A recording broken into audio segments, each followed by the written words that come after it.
Gran Turismo 6 can be a wonderful thing. It's hard not to admire its intuitive handling, the obsessive attention to detail, and its steadfast dedication to simulation, even though some of the fun is sucked out in the process. Yes, Gran Turismo 6 is still one of the best true racing simulations available on console, but so much of the game feels antiquated and quaint when compared to its rivals.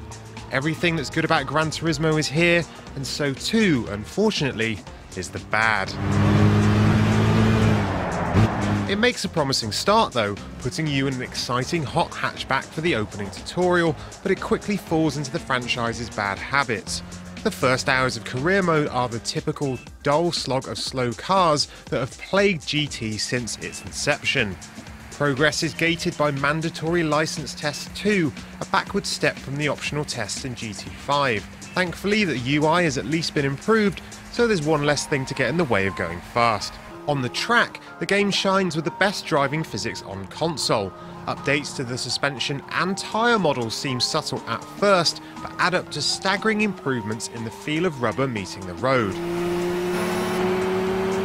Balance, body roll and yaw are much more noticeable, especially with a steering wheel, and it's easier to anticipate the limit of a tyre's grip, giving the best drivers the opportunity to extract more performance from slower cars. However, while the driving is executed beautifully, there are a number of other areas of the game that are pretty ugly. Graphics vary from sublime to ridiculous.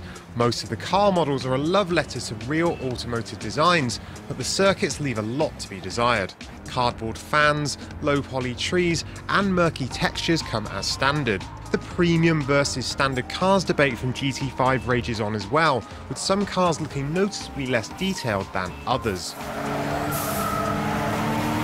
The AI is the usual Gran Turismo slot car nightmare, with competitors having little awareness of the race going on around them, so online racing is your best bet for some real competition in GT6. The lobby system is less than helpful though, telling you that some races have restrictions, but not detailing what those restrictions actually are. Not only that, but the day one patch actually removed the quick match function from the menus. Despite these problems, GT6 will still have huge appeal for gearheads. 1,200 cars and 100 track layouts means that there's plenty to explore, and the game has massively increased the variety of customization on offer. There are many more bespoke racing cars this time as well, and some car manufacturers have even designed new concept models, especially for GT. However, you'll need a lot of spare time or spare cash to unlock the best vehicles.